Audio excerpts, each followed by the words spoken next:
Welcome to the Encore Audio Archives YouTube channel. I'm Taper Dave, and this is my channel. I've uploaded hundreds of talks here that I've recorded at meetings in West LA, and I've also recorded conventions starting in 2013. I've got a bunch of those up. And Walt and Mary Murray, the original owners of Encore Audio Archives, started the company in the 80s, and Walt recorded Joe and Charlie's and a bunch of stuff down in Vista, California. My sobriety date is June 20th of 1994. I hope you find something you like, so please like and subscribe to my channel and comment down below. If you want to hear something that I don't have or that you don't see, I'll see that I get it. Anyways, take care and have a great day if you want to. Good evening. I'm Tish. I'm a grateful member of Alanon. Hi, Tish. And I thank Denise for asking me.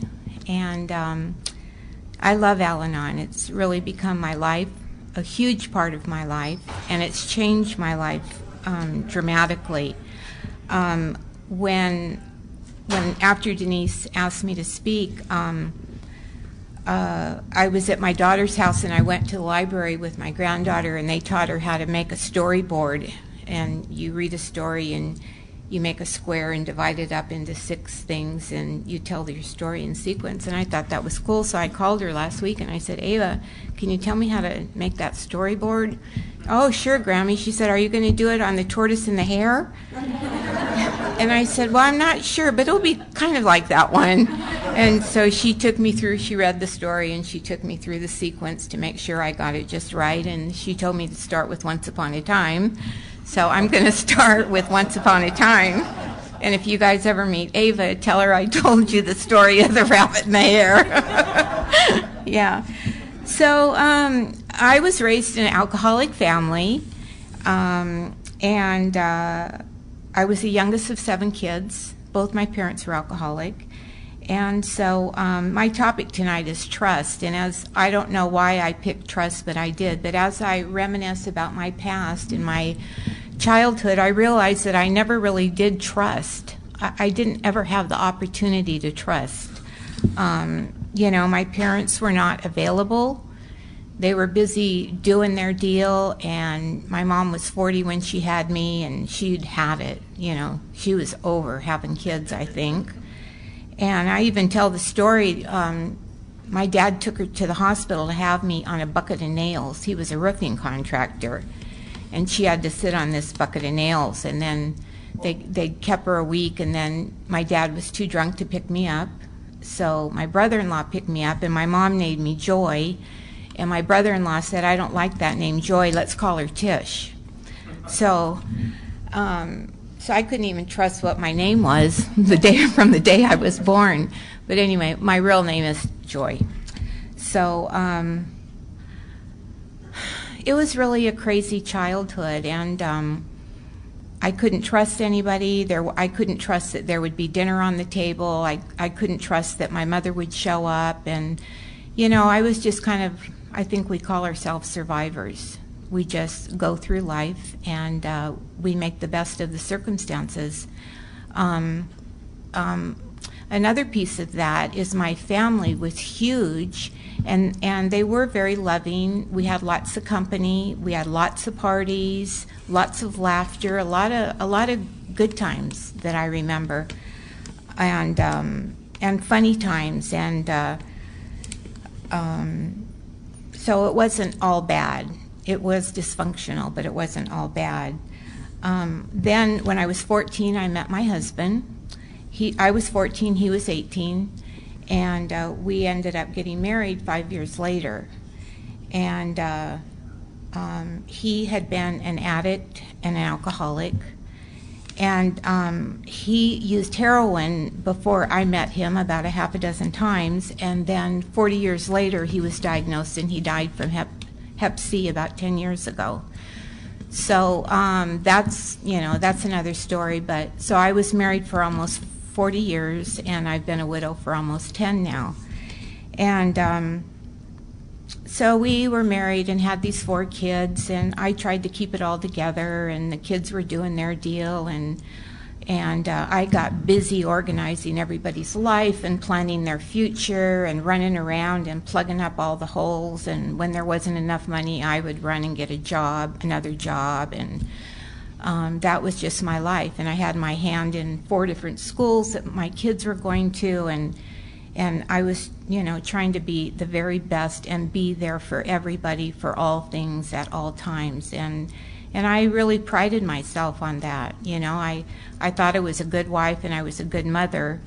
As the years passed, when my children got older, I really could see this disease of alcoholism in my children. And there was never any alcohol in my home. My husband had a spiritual awakening. He quit drinking after we were married for 10 years, and he never drank again. So we never had any alcohol in our home.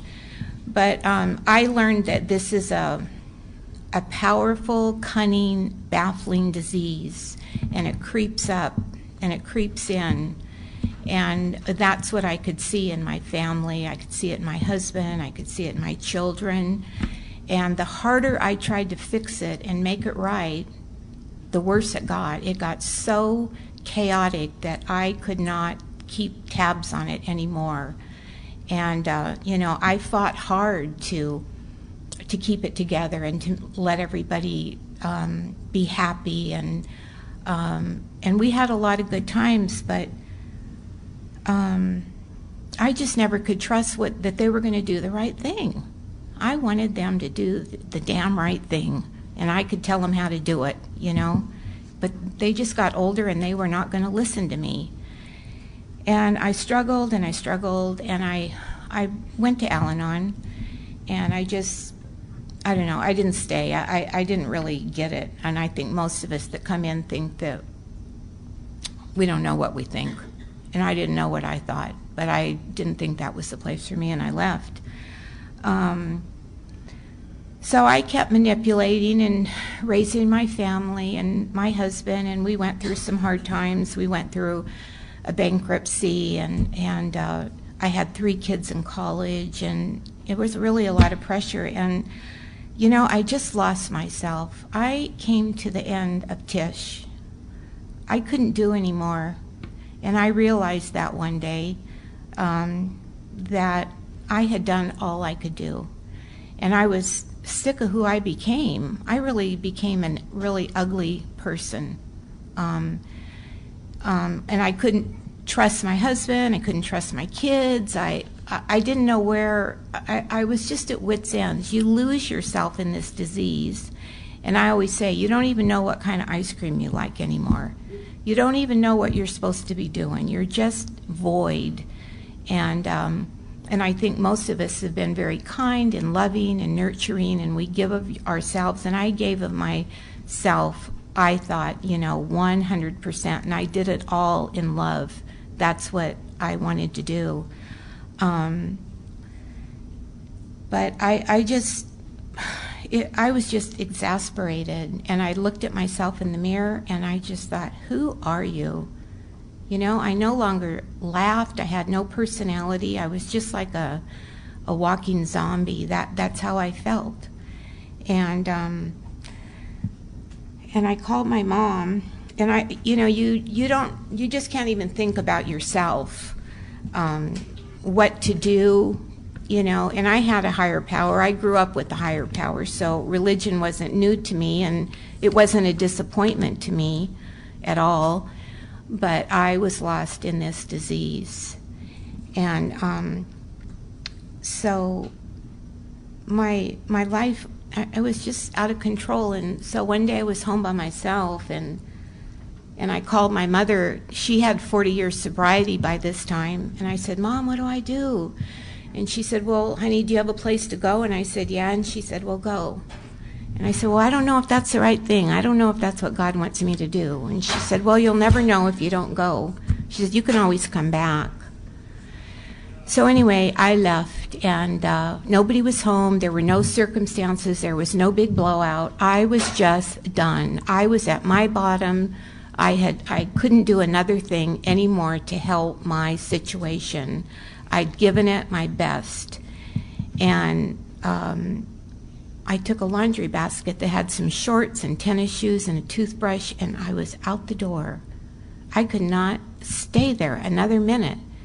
Sorry to interrupt your viewing. Taper Dave here. Just wanted to take a second to ask you to like and subscribe to my channel. Let me know if you like what you're listening. I've got some very good talks here, and this one's a great one. Just curious, do you think this is better than Zoom? Tell me what you think.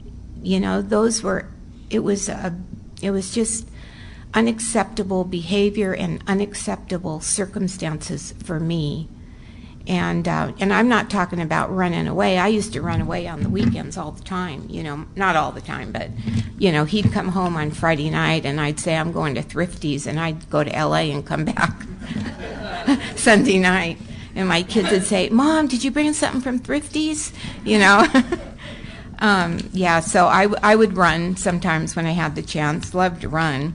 But this time I took my laundry basket and I was gone. And I said, God, I'm going to trust you. I'm going to trust you. I had no means. I was, you know, had a part-time job and a crap car. And, you know, I just had to take care of me.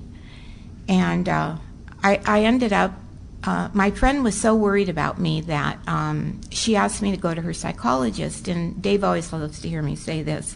And I went to this strange psychologist, and she said, oh my gosh, Tish, she said, are you suicidal? And I said, no, I'm homicidal. You know, I wanted to kill them all. Dude, I just, you know, I wanted to kill. I wasn't going to hurt little old me. To obtain additional copies, receive a free catalog of AA and Alanon talks, or to find out about our tape and CD of the Month Club, call Encore Audio Archives at 1-800-878-1308, or visit our website at www.12steptapes.com. So, you know, I guess at that point, I really trusted my gut. I trusted myself. And I trusted that my higher power was going to work things out for me. You know, I didn't know how, I didn't know when, but I know I had to leave that situation that was not working for me. And that kind of coincides with this third step. It says we made a decision to turn our life and will over to the care of God as we understand Him. And I think that was really relevant for me because I was done with me, and I was looking for some peace and some serenity and some direction. And what I know now, and so I did start going to Alanon. I didn't really get it, but I just kept going. I knew I belonged in that seat. I knew that seat was for me, and people loved me right where I was at. I bawled, I cried like a baby. I ran out when the meeting was over. I didn't want anybody to talk to me or look at me. And don't dare call me. I never put my number on a phone list.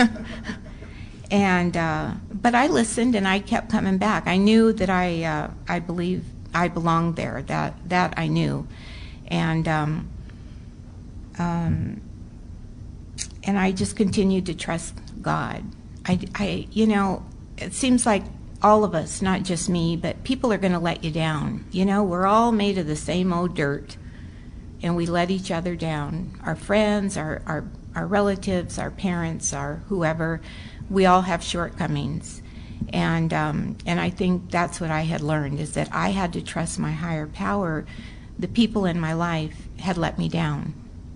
And I regained some peace and strength of my higher power when I left, and I stayed with a friend, and I took my books and I read my books and I journaled and just continued to look for some guidance. I didn't know where I was going to go. I didn't know where I belonged, but I was finding some peace in my life.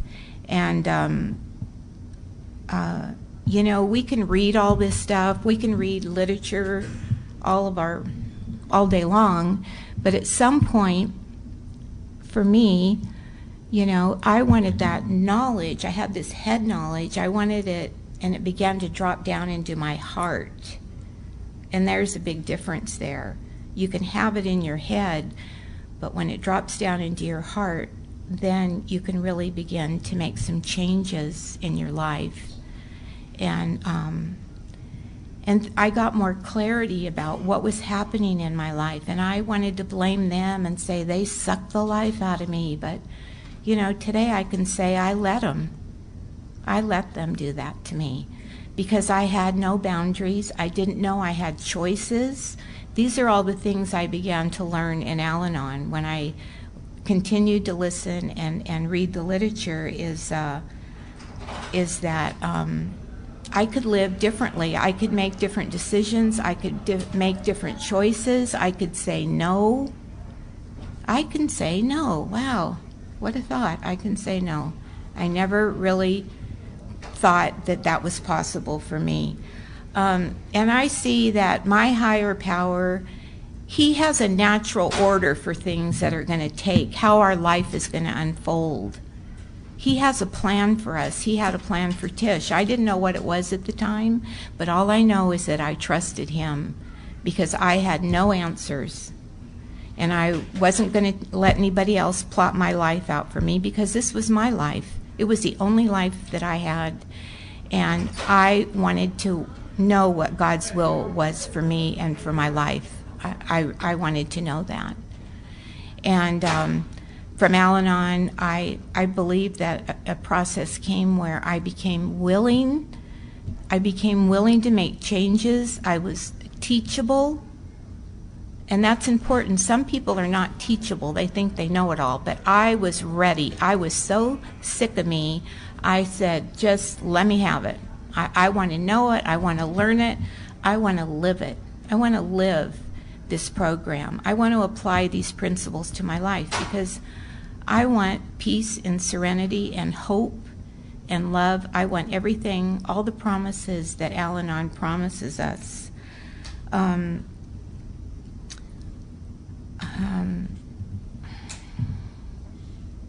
I know today I can trust the process. My trust comes in my higher power. I know the process is going to be in right order, and I don't have to know the whole process today.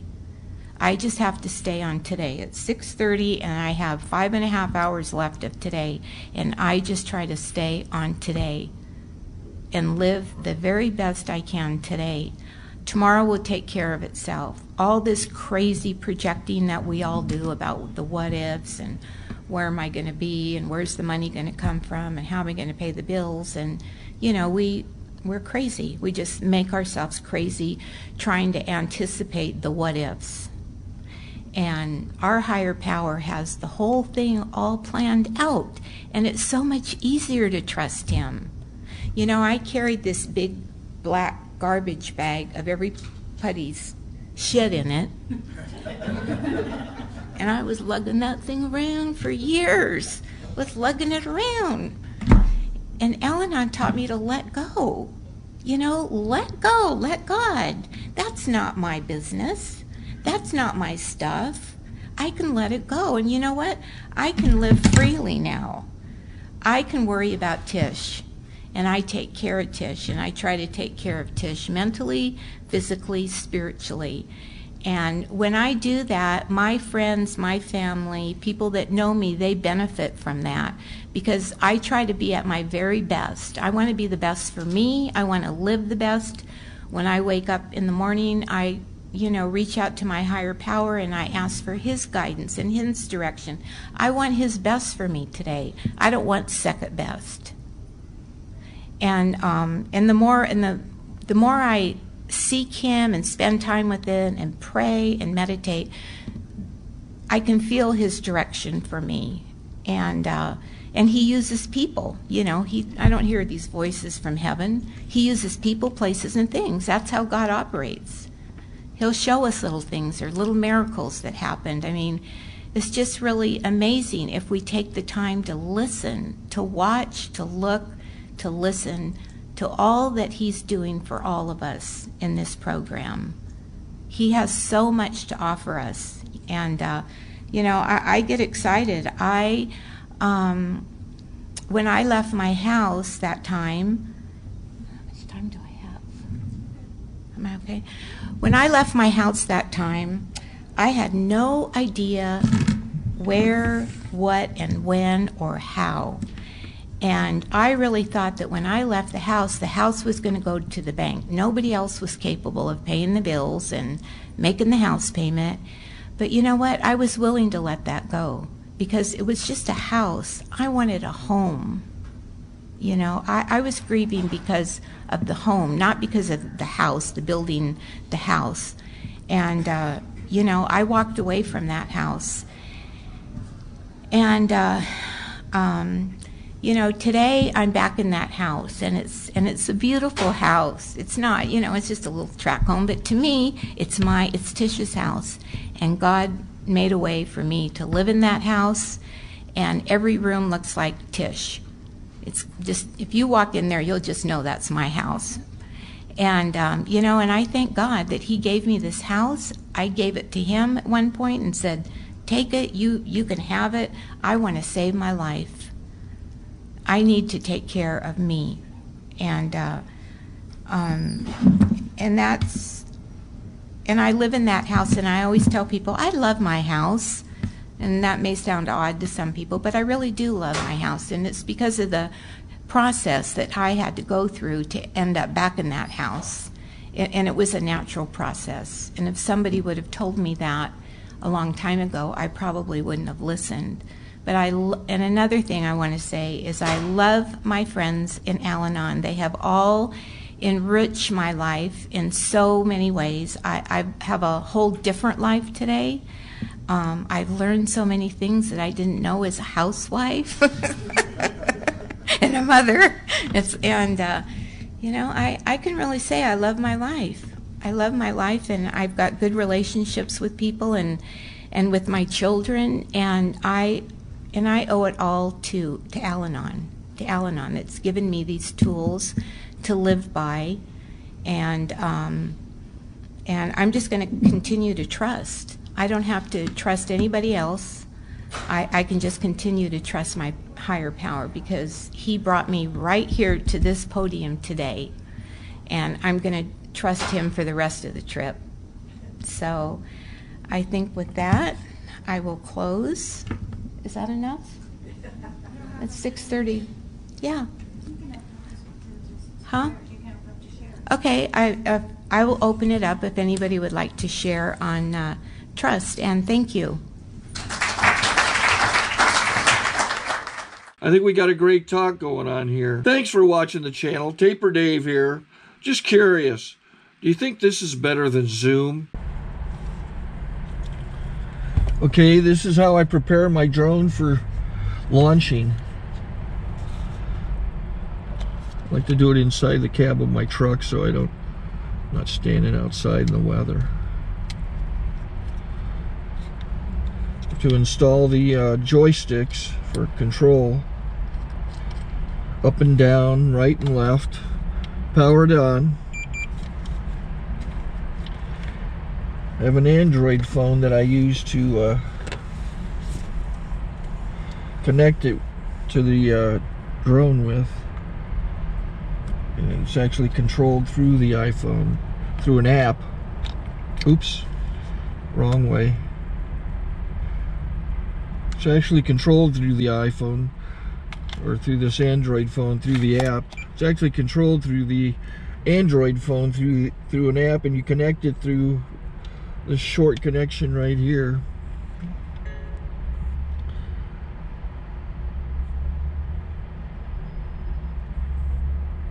Remote control connected. Remote control's connected. So I pull out the drone. I have to extend the legs. Long legs extended first, then the short legs. Remove the gimbal protector. Set that aside, then power it on one short burst, then one long burst. I lay it down. So I have to go to calibrate. So the drone's not connected yet. It shows you here as this drone gets disconnected. even though the remote's powered on. So the drone has to establish it's connected. So I go into the app to calibration mode. First I'll calibrate the remote controller. Start calibration. Out, in, oop, out, in, up, down, and then this little wheel is to control the gimbal. So it's calibrated. Go to gimbal calibration, start calibration, and then it calibrates the gimbal. I don't know if that shows up. The gimbal's moving all over the place. Changes, you can see it on the video. And I'm calibrated to take off. It's acquired 7 satellites at the moment. There are 26 satellites up in the sky, which it has to acquire before you can take off. So it's connected. It's got enough satellites. This is white. I can go to press this little arrow button, swipe right to take off, and it would start the motors if I slid this to the right. But I'll wait till I get outside. Don't want to do it inside.